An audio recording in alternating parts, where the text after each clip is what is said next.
Sergeant York is one of the most thrilling war movies of all time, thanks in large part to the consultation of the titular hero the unbelievable true story was based off of. War movies that not only take place during World War I, but were actually released during World War II offer a fascinating insight into the bravery and heroics of their subjects. Of all the war movies based on a true story, few are truer to life than Sergeant York, who worked in close conjunction with the real Sergeant Alvin C. York. Sergeant York is an autobiographical film that tells the story of the titular soldier, who became a legend in the armed forces of World War I when his battalion was pinned down by heavy German machine gun fire and artillery. Leading a counterattack, York won the Medal of Honor by killing so many Germans with only a pistol that a massive force of soldiers surrendered to him, only to be marched back by York, who famously stated that he only captured 132 Germans rather than the entire army.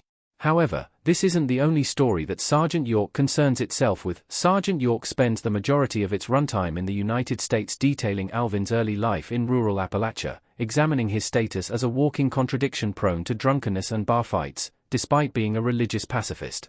While York initially tries to escape the draft as a conscientious objector for his religious views, he eventually relents to the inevitability of war.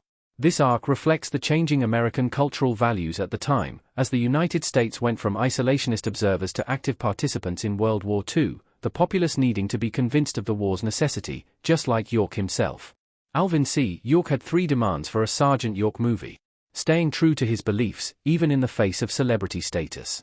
For a long time, York was approached with the idea of making a film from his story, staunchly refusing many attempts to sweet-talk him into signing over the rights to his life.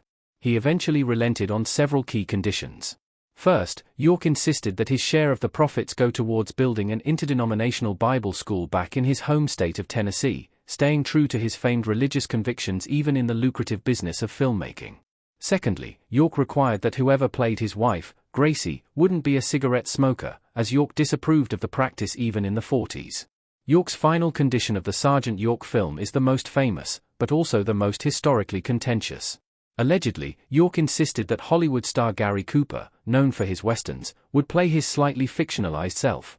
However, there is some debate as to whether York himself actually had a stake in who his own actor would be, or if the film's producer, Jesse L. Lasky, simply signed off on the casting choice using a telegram bearing York's signature. Alvin C. York was right, Gary Cooper was the perfect choice to play Sergeant York. And the Academy seemed to agree. Whether or not York himself actually personally requested Gary Cooper for the role, it's impossible to deny he was the perfect choice. Cooper was able to expertly embody what made York so appealing as a public figure, that being his salt-of-the-earth mountaineer spirit and rural Appalachian charm that so many Americans saw themselves in on the world stage of the Great War.